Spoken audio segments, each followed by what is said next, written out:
Square plus B square plus 2ab आपने रट रखा है, आप उस पर अप्लाई कर रहे हो। बच्चों ये 10th तक चल जाता है, बट 10th के बाद ये नहीं चल पाता, क्योंकि 10th के बाद आपका सिलेबस ड्रास्टिकली बहुत हाई हो जाता है। जब सिलेबस इंक्रीज कर जाता है तो उस समय हम लोग को केवल हार्ड वर्क नहीं चाहिए होता है, हम लोग को स्मार्ट वर्क चाहिए होता है। दिन भर एक मजदूर काम करता है बच्चों 8 घंटे, पर उसको सैलरी कितनी मिलती है? बट एक मैनेजर दिन भर कितने काम करता है? वो जो दिन भर मजदूर काम करके आते हैं उसको 1 घंटे डील करता है और उससे 10 गुना सैलरी लेता है, बिकॉज मैनेजमेंट वाले लोग स्मार्टली वर्क कर रहे होते हैं, मजदूर केवल हार्ड वर्क कर रहा था। So we don't have to act like a मजदूर, we have to act like a manager. हम लोग को स्मार्टली वर्क करना है, स्ट्रक्चर्ड वर्क करना है ना? तो अब मैं बताता हूं कि आपका रोल क्या होना चाहिए जेईई के प्रिपरेशन में। बच्चों देखो, जैसे आप यहां देख सकते हो कि मैंने एक डायग्राम बनाया है। ये क्या है, सिंपली मैं आपको पहले बता दूं बच्चों, अभी हम लोग कॉन्सेप्ट पे नहीं जा रहे हैं, मैं आपको बता रहा हूं कि पढ़ने का तरीका क्या होता है। जैसे एक बच्चा ने क्या करा कि एक बॉल को यहां से उठाया और ऐसे फेंक दिया, कितने स्पीड से? यू स्पीड से, बिल्कुल नीरज चोपड़ा की तरह भाला फेंका, है ना? तो ये थीटा एंगल पे क्या बच्चों यहां पे गया। अब इसमें अपन क्या क्या कैलकुलेट कर सकते हैं? कैलकुलेट कर सकते हैं कि ये कितना दूर गया, आर का वैल्यू कैलकुलेट कर सकते हैं। ये बॉल यहां से यहां वापस जमीन पे आने में कितना वक्त लगा, उसको टाइम बोलते हैं बच्चों, है ना? टाइम ऑफ फ्लाइट बोलते हैं। तो यहां पे टाइम ऑफ फ्लाइट, यहां पे टाइम ऑफ फ्लाइट कैलकुलेट कर रखे हम लोग। ये रेंज है, रेंज मतलब ये वाली दूरी बच्चों आर, है ना? तो ये डिराइव आपको कराया जाएगा 11th 12th में, ये 11th का टॉपिक है बच्चों, ये डिराइव जरूर कराया जाएगा आपको। बट अगर आप अब ये सोचेंगे बच्चों क्लास 11th में आके जेईई के प्रिपरेशन करते समय कि सर मैं क्या करता हूं ना, ये दोनों फार्मूला को रट खाता हूं, रट लेता हूं और एग्जाम दे दूंगा जैसा 10th तक रट के आया हूं, तो बच्चों ये तरीका बिल्कुल गलत है। क्यों गलत है? क्योंकि आपने इस पर रटा, खूब सवाल करे किताबों से, पर जब आप एग्जाम में जाओगे जेईई का तो ऐसे सवाल आज तक नहीं पूछेंगे, आज तक नहीं पूछेंगे बच्चों। 20 से 30 साल की करियर में मैं आपको बता रहा हूं, आज तक ये सवाल नहीं पूछा गया। तो अगर आप इसको रट लिए बच्चों, आप किताबों से सवाल बनाने लगे, लेकिन बाद में आप इस पे सवाल नहीं बना पाओगे, क्योंकि जेईई में ऐसा पूछता ही नहीं है। सो क्या रटन विद्या काम आएगा? क्या नहीं काम आएगा, बिल्कुल काम नहीं आएगा। सो मेथड ऑफ दो होता है बच्चों पढ़ाई करने का। एक पहला जो मेथड होता है वो है आपका, देख सकते हो मैंने यहां बना रखा है, मेमोराइज एंड वोमिट मेथड। रटो, एग्जाम की कॉपी पे वोमिट करके आ जाओ, भाग के आ जाओ बच्चों। 10th तक काम चल जाता था, जेईई में काम नहीं चलेगा। You will have to analyse the concept. अगर आपको ये जेईई में सवाल बनाना होगा, जेईई पे सवाल पूछेगा तो ऐसा बिल्कुल नहीं पूछने वाला है। आप लिख के ले लो, आप 50 सवाल बना करके जाओ इस कांसेप्ट पे, वैसा सवाल नहीं आएगा। फिर सवाल कैसा जेईई में पूछा जाता है बच्चों, मैं आपको बताता हूं। देखो सवाल कुछ ऐसा पूछा जाएगा बच्चों, देखो पूरा का पूरा सवाल ही चेंज कर दिया गया। अभी ऑब्जेक्ट यहां से फेंका जा रहा है बच्चों और यहां जाकर के ये लैंड कर रहा है। क्या यहां पे वो वाला फार्मूला जो हमने पिछले स्लाइड में देखे थे, टाइम ऑफ फ्लाइट और रेंज का, क्या आपको फार्मूला वो अप्लाई हो पाएगा? क्या कभी नहीं हो पाएगा, क्योंकि वो फार्मूला केवल एक स्पेसिफिक कंडीशन के लिए डिराइव था। वो स्पेसिफिक कंडीशन क्या था मैं आपको बता दूं बच्चों। देखो वो स्पेसिफिक कंडीशन था, अगर ऑब्जेक्ट आप जहां से फेंक रहे हो, उसी लेवल पे लैंड कर रहा है। आप देखो जिस लेवल से फेंका जा रहा है उसी लेवल पे लैंड कर रहा है, तब ये वाला फार्मूला आया था। बट जो क्वेश्चन आपसे करा गया वो ऐसा है क्या? क्वेश्चन में ऐसा नहीं है। क्वेश्चन में यहां से फेंका गया, एक प्लेन से दूसरे प्लेन पे जा रहा है, सेम लेवल नहीं है। तो यहां पे टाइम और रेंज का जो फार्मूला आपने रट रखा था, आपने ढेर सारे सवाल बनाए थे, वो सारा हो गया टाटाफिस। फिर पढ़ना कैसे चाहिए इसे? आपके पढ़ने का मेथड होना चाहिए बच्चों, मैं आपको बताता हूं। आपका मेथड होना चाहिए analysis, conceptualisation and application method. ये क्या सर, बड़ा लंबा सा टर्म बता दिए, डरा दिए सर। मैं बताता हूं, ये डरने वाली बात नहीं है बच्चों, ऐसा करना चाहिए। मैं बता रहा हूं क्या है। देखो एनालिसिस का क्या मतलब है, आपने जब भी कोई भी कॉन्सेप्ट को देखा या कोई भी प्रॉब्लम को देखा, then you have to analyse कि ये प्रॉब्लम है क्या, किस बारे में बात कर रहा है ये प्रॉब्लम। जैसे यहां पे आपको देखना चाहिए कि अगर यहां से कोई ऑब्जेक्ट फेंका जा रहा है तो ये एक प्लेन पे दूसरे प्लेन पे लैंड कर रहा है, ठीक है? आपने इसको एनालिसिस किया। सेकंड क्या करोगे, आप उसको कॉन्सेप्चुअलाइज करोगे। What is conceptualisation? कौन सा कॉन्सेप्ट इस पे इस्तेमाल आएगा, किस कॉन्सेप्ट पे अपन इस क्वेश्चन को सॉल्व कर पाएंगे, वो होता है कॉन्सेप्चुअलाइजेशन, है ना? ये दिख रहा है projectile motion, but how to proceed with the initial condition, ये हमें कॉन्सेप्चुअलाइजेशन सिखाता है। थर्ड में क्या बच्चों, जैसे कि आपने कॉन्सेप्ट के बारे में सोच लिया, then you have to apply the formula which you have studied in the class. जो फार्मूला आपने क्लास में स्टडी करा है उसको आप अप्लाई करोगे with your own memory, with your own talent, with your own skill, है ना, अपने स्किल से करोगे। सीधा रटा रटा t = 2u sin theta by g नहीं लिख दोगे, गड़बड़ हो जाएगा सारा का सारा। आ रही बात समझ में? सो अपना स्टूडेंट का जो मेथड होना चाहिए ये होना चाहिए। आ रही बात समझ में बच्चों? तो हम लोग को ऐसे पढ़ाई करना है।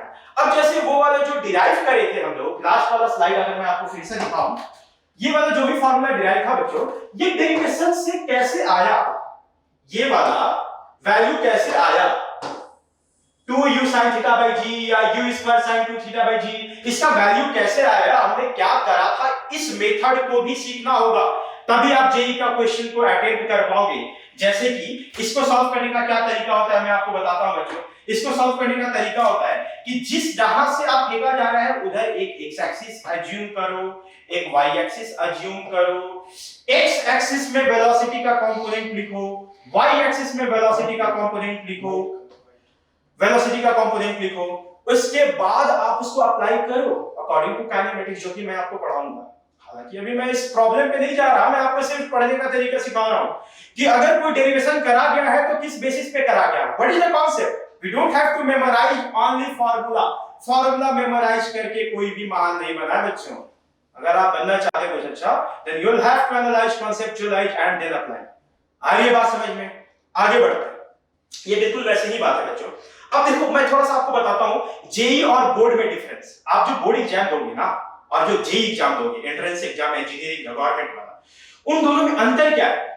जेई में क्या होता है, इस तरह का सवाल नहीं पूछा जाता, बोर्ड में पूछा जाएगा आपसे इस तरह का सवाल, इस तरह का सवाल आपसे बोर्ड में जरूर पूछा जाएगा।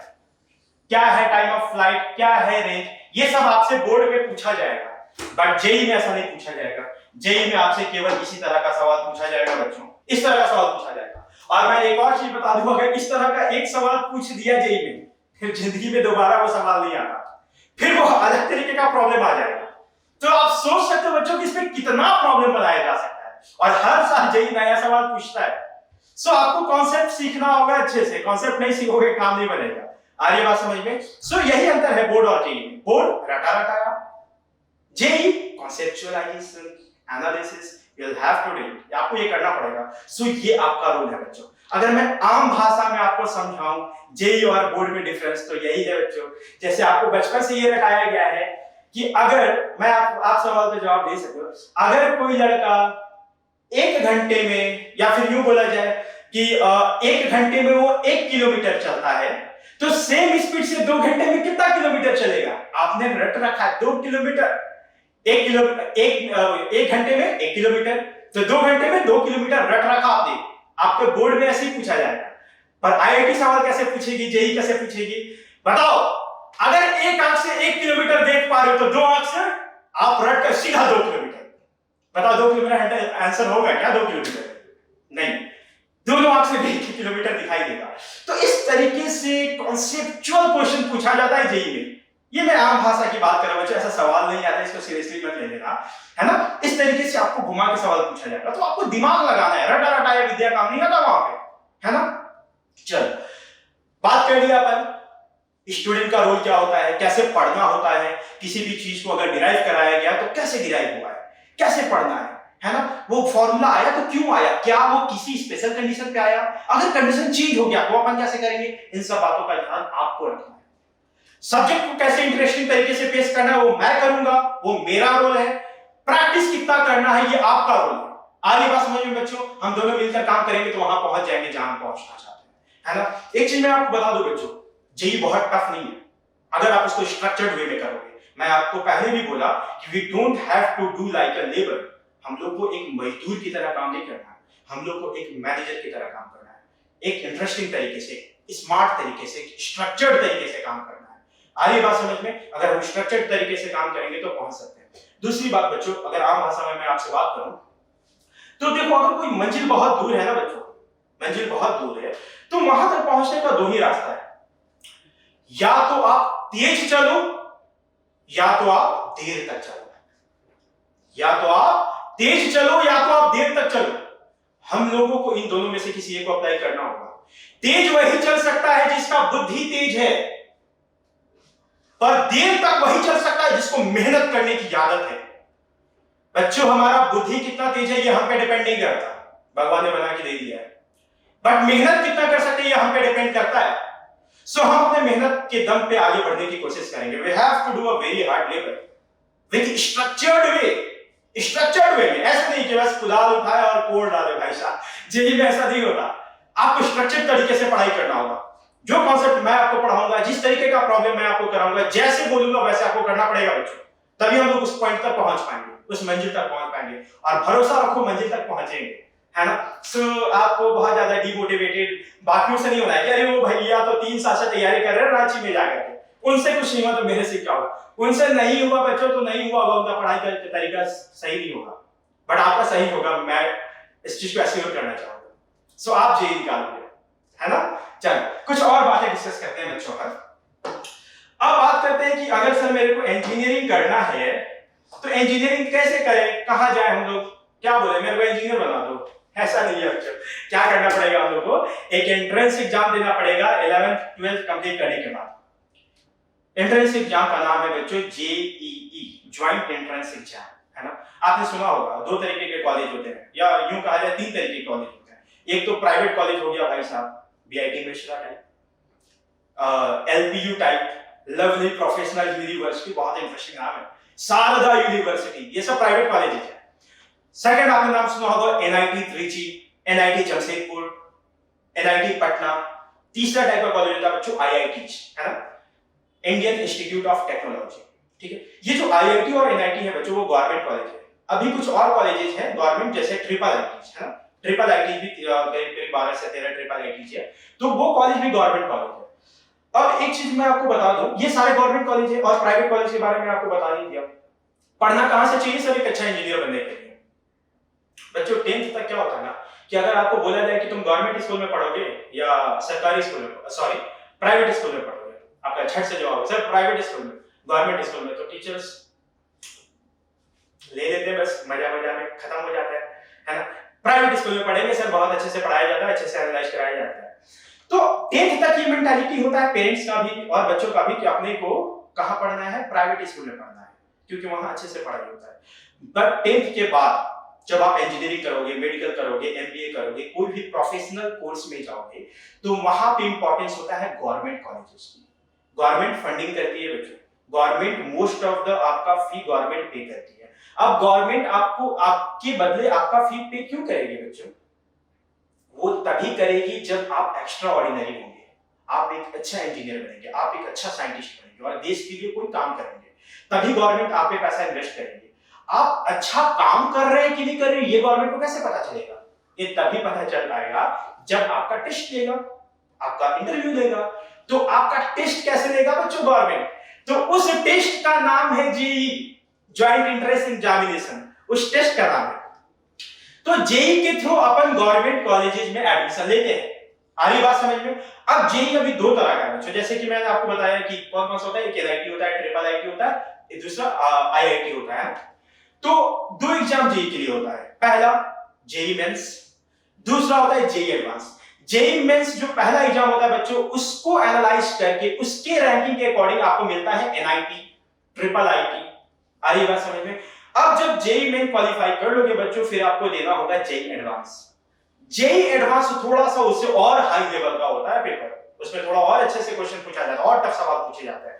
तो बच्चों जेईई एडवांस जब आप क्लियर करोगे तो आपको फिर मिलेगा IIT, Indian institute of technology, pride of India. जो आईआईटी आपके किसी आपके पूरे मोहल्ले या शहर में कोई आईआईटी निकालता होगा बच्चों, तो पूरे पेपर में छाप के पूरा ढिंढोरा पीट दिया जाता है। कैसे बाहुबली बोला था, दादा ढिंढोरा पीट दो, आ गया बाहुबली। वैसे ही आईआईटी का होता है, जो आईआईटीएन होते हैं पूरा ढिंढोरा पीटा जाता है उनका, पूरे कोचिंग वाले उनको प्राइज देते हैं, लैपटॉप देते हैं। सो क्यों देते हैं? क्योंकि आपने मेहनत करा 2 साल पूरा रगड़ के मेहनत करा, गवर्नमेंट आपके लिए आपकी फीस पे करेगी, तो आपको मेहनत करना होगा, हम लोग को जेईई देना होगा। अब बात करते हैं कि सर जेईई की सिलेबस क्या है, तो भाई साहब जेईई का सिलेबस वही है जो बोर्ड का है। तो सर बोर्ड का ही पढ़ते हैं ना, जेईई क्यों कर रहे हो आप? मैं इसलिए कर रहा हूं बच्चों, मैंने आपके पहले एग्जांपल दे चुका है कि बोर्ड में कैसे सवाल पूछा जाता है, सिंपल रटा रटाया, पर जेईई में पूछा जाता है उसी का कॉन्सेप्चुअल सवाल, टफ से टफ सवाल, वही एक आंख वाला दो आंख वाला कहानी जैसा, ठीक है। तो हम लोग को जेई में थोड़ा ज्यादा मेहनत करना होगा, सिलेबस अपना वही है, बस थोड़ा सा हाई लेवल का सवाल पूछा जाता है, थोड़ा सा टफ पूछा जाता है। और मैं सही बता रहा हूं बच्चों, वो टफ नहीं होता, भरोसा रखो मेरे पे, वो टफ नहीं होता, बहुत इंटरेस्टिंग होता है अगर सही से पढ़ा जाए। अब जरा मैं सिलेबस की बात कर लेता हूं, क्या क्या पढ़ना है। देखो सबसे पहला है बच्चों मैकेनिक्स, पहला है मैकेनिक्स, दूसरा है heat and thermodynamics, heat and thermodynamics. और मैं आपको बता दूं बच्चों कि ये जो मैकेनिक्स और हीट एंड थर्मोडायनेमिक्स है, उसको आपके सिलेबस में, बोर्ड के सिलेबस में ये 11th में है, और बाकी जो ये 3 चैप्टर है या 3 टॉपिक है, ये है आपके 12th में। सो 11th जो अभी हम लोग पढ़ाई करेंगे केवल मैकेनिक्स और हीट एंड थर्मोडायनेमिक्स की बात करेंगे। बहुत खुश हो गए होंगे कि सर तो 2 ही चैप्टर है, हार डालेंगे, ऐसा कुछ नहीं है, इसमें बहुत सारे चैप्टर्स है बच्चों, बहुत सारे चैप्टर है। उन चैप्टर्स में मैं अभी नहीं जा रहा, बस मैं बता रहा हूं कि ये इस तरीके से सिलेबस है, इसमें बात करेंगे। थोड़ा सा मैं बात करके बच्चों मैकेनिक्स क्या है और इसको कैसे पढ़ना है, इसको पहले चैप्टर में क्यों रखा गया है सर, जरा ये एक्सप्लेन कर दो आप। तो देखो बच्चों, इसको पहले चैप्टर में क्यों रखा गया। पहला चीज, इसका इंपॉर्टेंस बहुत ज्यादा है। इंपॉर्टेंस आप देख सकते हो बच्चों, वेटेज देखो, इसका वेटेज है 35.67%, अच्छा खासा वेटेज है। अब देखो मैकेनिक्स में पढ़ना क्या है, जैसे मैं आपको एक एग्जांपल दे दूं बच्चों, एक एग्जांपल आपको देता हूं। ये है एक ब्लॉक, ब्लॉक मतलब कोई भी एक ऑब्जेक्ट रखा हो बच्चों, मास m का, इस पे एक फोर्स F लग रहा है। आप सपोज करो कि ये वाला जो ब्लॉक है S = 2 मीटर डिस्प्लेस हो गया। अगर आप हाथ से ऐसे पुश कर रहे हो बच्चों, मेरे को बताना क्या आपको ये बात समझ में आ रहा है कि ये कितना डिस्प्लेस कर गया। आप ये अपनी आंखों से देख पा रहे हो, बट ये बता पा रहे हो क्या कि आपने कितना फोर्स लगाया है? आप ये नहीं बता पा रहे हो कि फोर्स कितना लगा है। आपको ये दिखाई दे रहा है कि इस फोर्स के कारण डिस्प्लेसमेंट कितना हुआ। आ रही बात समझ में? अच्छा, कोई भी ब्लॉक देखोगे तो या तो वो रेस्ट में रहेगा बच्चों, या तो वो मोशन में रहेगा, है ना। तो ये जो study of rest and motion है ना, उसी को मैकेनिक्स में पढ़ते हैं। कोई भी ऑब्जेक्ट उठा लो बच्चों, या तो रेस्ट में रहेगा या तो मूव कर रहा होता है, तो इसी स्टडी को मैकेनिक्स बोलते हैं। तो सबसे पहला अपने को यही दिखाई देता है, कोई भी ब्लॉक वो रेस्ट में है या मोशन में है, तो इसीलिए इसकी स्टडी को सबसे पहले पढ़ते हैं मैकेनिक्स। अब मैकेनिक्स में सबसे पहले क्या पढ़ते हैं सर, मेरे को बताओ। आप जब आपने यहाँ पे फोर्स लगाया तो आपको पहले क्या पता चला? इस फोर्स का मैग्नीट्यूड अभी आपको नहीं पता होगा, आप ऐसे मानो कि आपको ये पता चला कि फोर्स कितने न्यूटन का लगा, या ये पता चला कि ये डिस्प्लेस कितना हुआ। आपको पहले ये पता चला कि ये डिस्प्लेस कितने हुआ, कितने टाइम, मतलब कितने दूर वो डिस्प्लेस करा, है ना। इसके बाद आप अगर ये कोई वॉच रखे हो स्टॉपर, तो आपको ये भी पता चल जाएगा कि ये कितने वक्त में, या मान लेता हूं ये 1 सेकंड में यहां से यहां चला गया। सो आपको यहां पे फोर्स नहीं दिखाई दे रहा है, आपको क्या दिखाई दे रहा है? आपको दिखाई दे रहा है उस फोर्स का एप्लीकेशन, या फिर यूं बोला जाए बच्चों, उस फोर्स का इफेक्ट। फोर्स का इफेक्ट ये ना कि वो डिस्प्लेस करा, इतने वक्त में करा। तो मैकेनिक्स में सबसे पहले अपन क्या पढ़ेंगे? फोर्स के बारे में पढ़ेंगे या फोर्स के इफेक्ट के बारे में पढ़ेंगे? फोर्स के इफेक्ट के बारे में पढ़ेंगे, क्योंकि हमें पहले वही दिखाई देता है सर, तो पहले वही पढ़ेंगे। भाई एक बात बताऊं आपको, साइंस इतना सहज है ना, इतना सहज लैंग्वेज है कि आपको बहुत दिमाग लगाने की भी जरूरत नहीं है। इतने सही तरीके से अपने वैज्ञानिकों ने टर्म को डिफाइन करा है ना कि आप टर्म सुनोगे और आपको सब कुछ समझ में आ जाने वाला है।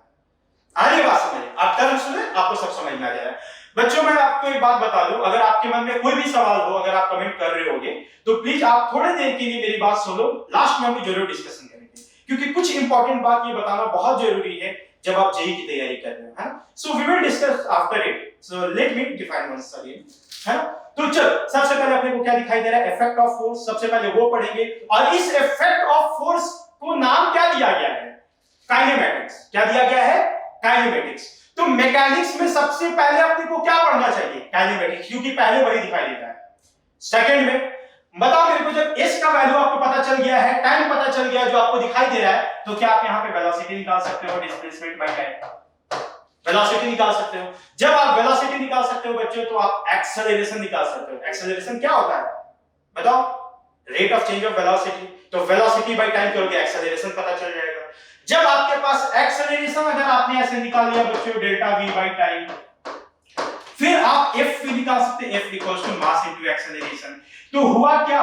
सबसे पहले आपको ये दिखाई दिया काइनेमैटिक्स, काइनेमेटिक्स दिखाई दिया, फिर क्या हुआ, इसके आधार पे आपने वेलोसिटी कैलकुलेट किया, इसके आधार पे आपने एक्सेलरेशन कैलकुलेट किया, इसके आधार पे आपने फोर्स कैलकुलेट करा कि आपने फोर्स कितना लगाया। तो सबसे पहले आपको दिखाई दिया उसका इफेक्ट, जिसको काइनेमेटिक्स बोलते हैं। बाद में उसके कैलकुलेशन के हिसाब से हम लगा पाएंगे कि उस पे फोर्स कितना लग रहा था, और ये स्टडी ऑफ फोर्स को बोलते हैं डायनामिक्स, जो कि कब पढ़ेंगे, जस्ट काइनेमेटिक्स के बाद, क्योंकि हमने काइनेमेटिक्स का इस्तेमाल करके बता पाया कि फोर्स कितना लग रहा है। सो पहले काइनेमेटिक्स पढ़ेंगे बच्चों, उसके बाद अपन क्या पढ़ेंगे, डायनामिक्स।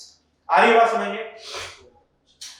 एक और चीज मैं बता दूं आपको, ये मैं क्या, हम लोग क्या बात कर रहे हैं आपको याद होगा बच्चों, हम लोग मैकेनिक्स की बात कर रहे हैं ना। सो मैकेनिक्स क्या है, study of rest and motion, जो हमें सबसे पहले किसी भी बॉडी का दिखाई देता है। रेस्ट एंड मोशन में सबसे पहले क्या दिखाई देता है, इफेक्ट ऑफ फोर्स, है ना, फोर्स का इफेक्ट दिखाई देता है, जिसको काइनेमेटिक्स बोलते हैं। बाद में काइनेमेटिक्स पे मैथमेटिक्स अप्लाई करके हम लोग निकालते हैं कि फोर्स कितना लग रहा था, और उस इफेक्ट ऑफ, या फिर यूं बोला जाए बच्चों, that study of force is known as dynamics. आ रही बात समझ में? तो हम लोग पहले काइनेमेटिक्स पढ़ेंगे मैकेनिक्स में, फिर पढ़ेंगे डायनामिक्स। इन सबसे पहले एक और चीज पढ़ना है बच्चों, मैं आपको बता दूं, जैसे अगर आपसे पूछा जाए कि आप लॉकडाउन के बारे में एक पेज लिखो, वही लॉकडाउन जो 1 साल बेड पे बिताए हो सो करके, है ना, पूरा, भाई साहब बोलो मत, पूरा टाइम ऐसे ही गया यार, बिना पढ़ाई किए, केवल सोए सोए, कमर में दर्द हो जाता था, फिर भी सोए रहते थे फोन लेकर के, जब तक फोन मुंह पे गिर न जाए तब तक हम लोग को पता नहीं होता था कि अब सो जाना चाहिए, है ना। तो ऐसे टाइम पास हुआ। तो उस लॉकडाउन के बारे में आप बहुत जानते हो। अगर मैं आपको उस लॉकडाउन के बारे में लिखने को बोलूंगा तो आप लिख सकते हो, बिल्कुल बिल्कुल लिख सकते हो, लेकिन मैं बोलूंगा उसको लिखो आप जापानीज में। आप जापानी में लिख पाओगे क्या? जापानीज लैंग्वेज में आप नहीं लिख पाओगे। आप तब नहीं लिख पाओगे बच्चों क्योंकि आपको जापानीज लैंग्वेज नहीं पता, लेकिन आपको लॉकडाउन के बारे में सब पता है, पर लैंग्वेज नहीं पता होने के कारण आप एक अक्षर नहीं लिख पा रहे, एक वर्ड नहीं लिख पा रहे बच्चों। That means what, if you have to analyse any subject, आपको सबसे पहले उस सब्जेक्ट का लैंग्वेज पता होना चाहिए। मैं आपको बता दूं बच्चों, पूरे फिजिक्स का जो लैंग्वेज है ना, वो है वेक्टर। शायद आपने नाम सुना होगा, अगर आप आईसीएसई होंगे बच्चों तो जरूर आपने वेक्टर के बारे में थोड़ा बहुत सुना होगा। सीबीएसई में शायद वेक्टर के बारे में कोई चर्चा नहीं है, झारखंड बोर्ड में तो है ही, है ना। So what we can say about vector, vector is just like a language of whole physics, पूरे फिजिक्स का लैंग्वेज है बच्चों। तो काइनेमेटिक्स और डायनामिक्स पढ़ने से पहले मुझे उन पूरे फिजिक्स का लैंग्वेज पढ़ना था, जो कि चैप्टर में पढ़ते हैं वेक्टर। मैं आपको एग्जैक्ट डेफिनेशन वेक्टर का नहीं बता रहा, वो तो मैं क्लास में आपको बताऊंगा जब लाइव लेक्चर होगा, लेकिन वेक्टर को कैसे कह सकते हैं, इसका इंपॉर्टेंस इतना ज्यादा है ना बच्चों कि इसको हम लैंग्वेज कह सकते हैं। बिना लैंग्वेज के हम कोई सब्जेक्ट सीख ही नहीं सकते। सो सबसे पहले मैकेनिक्स में वेक्टर पढ़ेंगे, फिर काइनेमेटिक्स पढ़ेंगे, फिर डायनामिक्स पढ़ेंगे एंड सो ऑन। आगे क्या पढ़ेंगे मैं क्लास में बताऊंगा। आ रही बात समझ में? तो मुझे बताओ, मैं कहीं भी आपको ये बोला बच्चों कि ये पढ़ना है, ऐसा मैंने कहीं नहीं बोला। मैं आपको बोला कि ये पढ़ना चाहिए। आपको जो पहले दिखाई दे रहा पहले आप उसको स्टडी करो। ऐसे ही वैज्ञानिकों ने भी हमारे लिए टॉपिक्स बनाए हैं, और ऐसे ही एनालाइज करने वालों ने, सब्जेक्ट सिलेबस बनाने वालों ने इस तरीके से सिलेबस रखा है कि बच्चे बड़े ही स्ट्रक्चर्ड वे में कोई भी चीज को सीखें। हमें पढ़ना भी वैसे है। आ रही बात समझ में? सो मैकेनिक्स का इंपॉर्टेंस इसीलिए बच्चों क्योंकि आपको हर एक चैप्टर में कोई ना कोई मैटर के बारे में पढ़ना है, कोई ना कोई पार्टिकल के बारे में पढ़ना है। तो ये पार्टिकल आप इलेक्ट्रोस्टैटिक्स पढ़ोगे तभी आएगा, आप पूरा इलेक्ट्रोमैग्नेटिज्म पढ़ोगे तभी आएगा, आप ऑप्टिक्स पढ़ोगे तभी आएगा, आप मॉडर्न फिजिक्स पढ़ोगे तभी आएगा, आप वेव्स एंड ऑस्किलेशन पढ़ोगे तभी आएगा। तो ये पार्टिकल हर जगह पहुंच जा रहा है। दैट मींस व्हाट, हम लोग को मैकेनिक्स हर जगह चाहिए। सो मैकेनिक्स हर जगह प्रेजेंट है। मैकेनिक्स से डायरेक्ट सवाल अगर बहुत ज्यादा नहीं भी पूछा जाता बच्चों, फिर भी इसको सबसे ज्यादा स्टडी करना इसलिए पड़ता है क्योंकि ये इनडायरेक्टली हर एक चैप्टर में घुसा पड़ा है। हर एक चैप्टर में इनडायरेक्टली ये है, बिना इसके आप नहीं पढ़ पाओगे। इलेक्ट्रोस्टैटिक्स एक चैप्टर है बच्चों जो 12th के पहला लेक्चर में मैं पढ़ाऊंगा आपको, उसमें पूरा का पूरा मैकेनिक्स ही है। एक नया फार्मूला पढ़ाऊंगा इलेक्ट्रोस्टैटिक्स का और फिर पूरा मैकेनिक्स है। आप सोचो मैकेनिक्स नहीं जानोगे तो आपका क्या हाल होगा। सो अपन मैकेनिक्स को बहुत अच्छे से, प्यार से, दुलार से पढ़ेंगे ताकि वो हमारा कॉन्सेप्ट बहुत अच्छा हो जाए, है ना। तो मैकेनिक्स को करीब करीब बच्चों में आपको क्या बताऊं, करीब करीब वो 4 से 5 महीने केवल मैकेनिक्स चलता है, करीब करीब 70%। 11th का मैं बात कर रहा हूं, 11th का 70% मैकेनिक्स ही ले बैठता है ना। उसमें करीब करीब 10 से 12 चैप्टर है बच्चों। उसके बाद जब मैकेनिक्स अपना पूरा क्लियर हो जाएगा पार्टिकल के रेस्ट और मोशन के बारे में, फिर हम लोग को एक चीज पढ़ना है। देखो मैकेनिक्स के बारे में मैंने आपको पूरा डिस्कस कर दिया कि मैकेनिक्स हम लोग सबसे ज्यादा पढ़ेंगे, सबसे ज्यादा दिन पढ़ेंगे, इसलिए पढ़ेंगे क्योंकि वो बहुत इंपॉर्टेंट है। दूसरी बात, हर एक चैप्टर में इनडायरेक्टली वो कनेक्टेड है। We can study it very finally, है ना, बहुत अच्छे से पढ़ाई करेंगे उसको। ठीक, चलिए आगे बढ़ते हैं। सेकंड जो टॉपिक है अपना वो है heat and thermodynamics. Heat and thermodynamics में क्या पढ़ना है। जैसे मैं आपको बताऊं बच्चों कि अगर आप गर्म तवे के ऊपर हाथ थोड़ा सा ऊपर रखना, थोड़ा सा ऊपर रखोगे तो क्या आपको थोड़ा गर्मी महसूस होगा। तवे पे मत रख देना भाई साहब, दिक्कत हो जाएगा। थोड़ा ऊपर रखो तो क्या आपको गर्मी महसूस होगा। वो क्या है, वो एनर्जी ऑफ तवा जो है वो आपके बॉडी में जा रहा है, जिसको अपन हीट बोलते हैं। लाइट आ रही है, आपको थोड़ी देर में गर्मी लगने लग जाता है क्योंकि एनर्जी आपके बॉडी में जा रहा होता है। ठंड के मौसम में क्या हो रहा होता है, हमें ठंड क्यों लग रहा होता है, क्योंकि हमारी बॉडी का गर्मी सराउंडिंग में जा रहा होता है। गर्मी बहुत होता है बच्चों 11th में, है ना। सो वो गर्मी, वो हीट, वो एनर्जी फ्लो हो रहा होता है।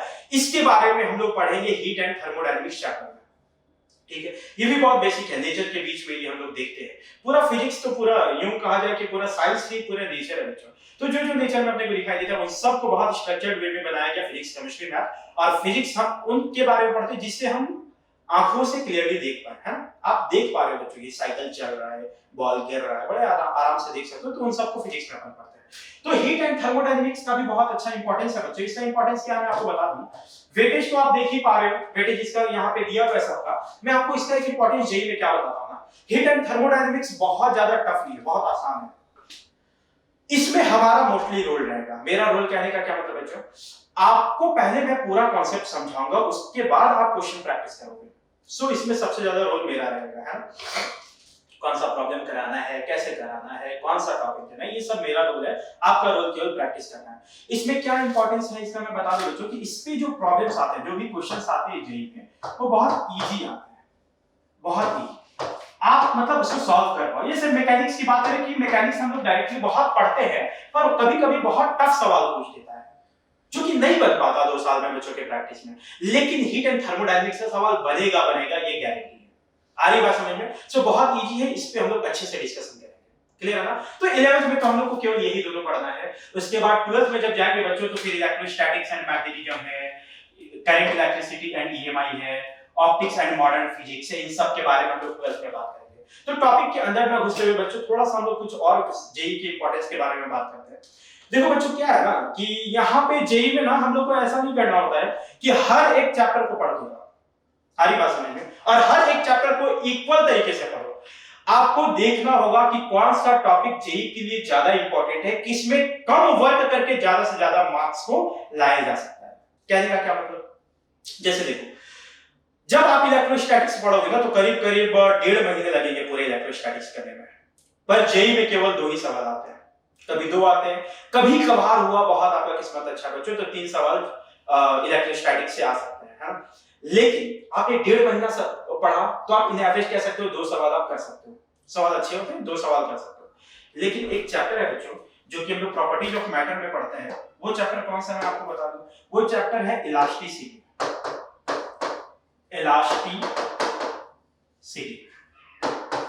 ये 11th में है बच्चों, जो जस्ट ग्रेविटेशन के बाद अपन पढ़ेंगे। इलास्टिसिटी बहुत छोटा सा चैप्टर है बच्चों, जो मैक्सिमम 2 लेक्चर लगेगा, एक लेक्चर थ्योरी में और दूसरा लेक्चर उसके प्रॉब्लम डिस्कशन में। तो ये 2 लेक्चर पे एक सवाल तय है, बनेगा, बड़े आसानी से बनेगा। तो हम इस पे सबसे ज्यादा पहले मेहनत करेंगे ना बच्चों। जो श्योर शॉर्ट है चैप्टर, पहले उस पे हम बात करेंगे, बाद में बाकियों को पे बात करेंगे। अरे बस पढ़ना सब है, पर ज्यादा स्ट्रेस कहां लगाना है, उन टॉपिक्स पे जिस पे श्योर शॉर्ट सवाल आते हैं। दूसरा एक और टॉपिक का नाम बताता हूं बच्चों, जिसको हम लोग पढ़ेंगे 11th में ही वेव्स में, Young's double slit experiment. Young's double slit experiment, Young's double slit experiment का भी ऐसा ही बच्चों, 2 लेक्चर एक सवाल पक्का है, बनाओगे। सो इन चैप्टर से पढ़ेंगे। अब ये ऐसा जो कर रहे हैं बच्चों, इसी को स्ट्रक्चर्ड वे ऑफ स्टडी बोलते हैं। इसी को बोलते हैं कि कैसे लोग स्मार्टली वर्क करें। ऐसे नहीं भाई साहब मैकेनिक्स दे दिया 37% रगड़े हुए मैकेनिक्स पूरे 2 साल, कोई फायदा नहीं होगा। तो मैकेनिक्स कितना पढ़ना है वो मैं आपको बता दूंगा, बट कहां प्रैक्टिस ज्यादा करना है ये आपको पता होना चाहिए। इलास्टिसिटी बहुत श्योर शॉर्ट है, उस पर बात करेंगे ही करेंगे। आगे बात समझ बच्चों, तो ये है स्ट्रक्चर्ड वर्क, ये है स्मार्ट वर्क। इस तरीके से अपन काम करेंगे तो हमारा मार्क्स आने का संभावना ज्यादा है, जो कि आएगा। ठीक है, चल अभी थोड़ा सा हम लोग और आगे बात करते हैं बच्चों कि अगर हम लोग गवर्नमेंट एग्जाम क्लियर कर लेते हैं बच्चों, जैसे जेईई अगर आप क्लियर कर लिए तो आपको आईआईटी मिलेगा। अगर आप जेईई क्लियर नहीं करते हो तो आप जाओगे प्राइवेट कॉलेज में, वही Lovely Professional University, Sharda University and all. ठीक है, तो इन सब में जाओगे। अब अंतर क्या है, अंदर मैं आपको बताता हूँ। देखो जब आप इंजीनियरिंग करते हो ना बच्चों, तो करीब करीब आपको 20 लैब में काम करना होता है। जैसे आपको फर्स्ट हाफ में जो क्लास करोगे वो आपका थ्योरेटिकल स्टडी होगा, इंजीनियरिंग की बात कर रहा हूं, और सेकंड हाफ में आपका लैब से काम होगा, लैब में कोई एक्सपेरिमेंट करना होगा। अब वो लैब का खर्च बहुत ज्यादा होता है, तो आपका फीस आप सपोज करो कि 4 साल का 20 लाख रुपए है, प्राइवेट में जाओगे वो 20 का 20 लाख आपसे ले लेगा, पर गवर्नमेंट कॉलेज में जाओगे आपका 8 लाख लगेगा, कहीं 10 लाख लगेगा, कहीं 6 लाख में भी काम हो जाता है बच्चों। तो आप जो 10 लाख पे करो, खर्च तो आपका 20 लाख ही हो रहा है, वो 10 लाख जो आपने पे करा और जो बचा 10 लाख वो कौन दे रहा है? वो आपके लिए गवर्नमेंट पे कर रही है, और वो तभी करेगी जब आपने बहुत मेहनत करा है बच्चों। और वो कैसे पता चलेगा? जेई के मार्क्स के अकॉर्डिंग। आप जितना मेहनत करोगे, जितना मार्क्स आ गया, जितना अच्छा रैंकिंग होगा, उतना अच्छा आईआईटी मिलेगा आपको। अब दोनों में अंतर एक और चीज बता दूं बच्चों, ये तो पता चल गया कि जाएंगे कैसे, जेई क्लियर करके सर बहुत मेहनत करके पहुंच जाएंगे आईआईटी में, नहीं मेहनत करेंगे प्राइवेट कॉलेज में पहुंच जाएंगे। अब प्राइवेट कॉलेज में पहुंचोगे बच्चों, पैसा तो ज्यादा लगा ही है, दिन रात क्लास करो, दिन रात क्लास करो। गवर्नमेंट में जाओ, क्लासेस कम करने होंगे, एक्सपेरिमेंट ज्यादा करने होंगे, क्योंकि गवर्नमेंट को पता है कि ये बच्चा बहुत मेहनत करके इसका लेवल बहुत अच्छा है, इसको थ्योरेटिकल स्टडी में नहीं फंसाते हैं। हम लोग इसको क्या करते हैं, इसको एक्सपेरिमेंटल स्टडीज कराते हैं, है ना, लैब पे ज्यादा काम कराते हैं, ताकि ये बच्चा मोटिवेट हो सके रिसर्च के लिए। आ रही बात समझ में? तो हम लोग को लैब ज्यादा कराया जाएगा, लैब ज्यादा कराया जाएगा, आपका दिमाग डेवलप होगा।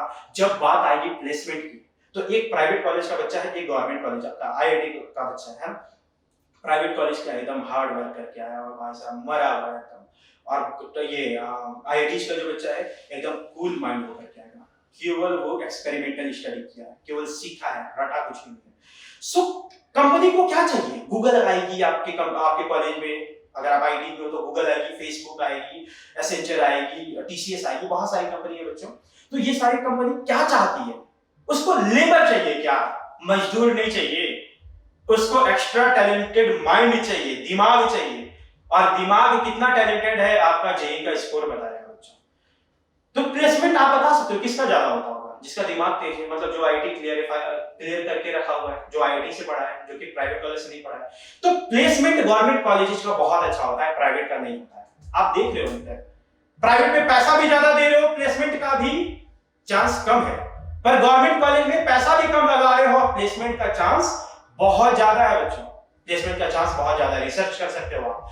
तो इस तरीके से दोनों में अंतर होता है। तो हम लोग को कहां से करना चाहिए? गवर्नमेंट कॉलेज से। कब मिलेगा? जब जेई का तैयारी करेंगे। जेई का तैयारी कैसे करेंगे? मेरा रोल क्या है? कुक की तरह। आपका रोल क्या है? अच्छे प्रैक्टिस करना है, आपको अच्छे से प्रैक्टिस करना है आपको। आ रही बात समझ में? जैसा कि मैंने एग्जांपल दिया था। सो बच्चों, जब आप सपोज करो कि प्राइवेट में जाते 15 लाख देते, आप आईआईटी में जा रहे हो 10 लाख दे रहे हो, क्या 5 लाख आपका बचा? आप यूं समझो बच्चों कि 5 लाख रुपए आपने कुछ भी करे बगैर आपने पेरेंट्स को गिफ्ट करा है पहले ही साल में। आपके पेरेंट्स भी आप पे प्राउड करेंगे। आप 2 साल मेहनत कर लो, आईआईटी में पहुंच जाओ, 5 लाख का गिफ्ट पेरेंट्स को भी चला गया, प्लेसमेंट होगा, वो तो होगा भाई साहब लाखों में, आपका नाम होगा अलग।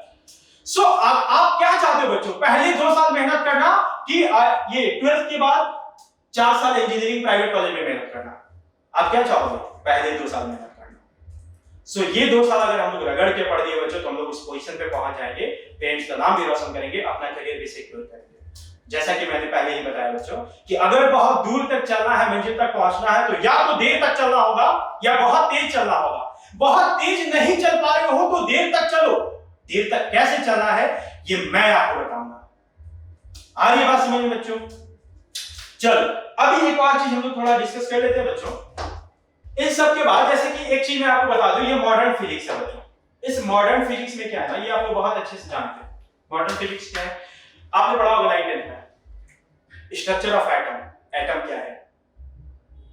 एटम डाल्टन्स थ्योरी है, रदरफोर्ड थ्योरी है ना, समरफील्ड थ्योरी। हालांकि समरफील्ड तो बाद में आता है, उससे पहले भी बहुत सारी थ्योरी आते हैं बच्चों। तो ये सब आपने 9th में भी पढ़ा है, आपको यहाँ भी पढ़ना है। तो क्या है ना कि ये वाला चैप्टर थोड़ा सा बोरिंग लगेगा, थोड़ा सा बोरिंग लगेगा। बच्चे बहुत ज्यादा सोच कर यार ये तो बचपन से पढ़ रहे हैं, इसको इग्नोर कर देते हैं बच्चे, और बच्चे में यही फंस जाते हैं। इससे करीब करीब 4 से 6 सवाल पूछा जाता है, 4 to 6। अरे मैं बताऊं ये बहुत इजी होता है, बहुत इजी। आपका कोई रोल है ही नहीं भाई साहब, मैं आपको जो पढ़ाऊंगा आप प्रैक्टिस करके जाओ, एग्जाम में हो जाएगा। एग्जैक्ट नहीं आएगा, कॉन्सेप्ट एग्जैक्ट आएगा। आ रही बात समझ में? तो इसको हम लोग अच्छे से पढ़ाई करेंगे, ठीक है?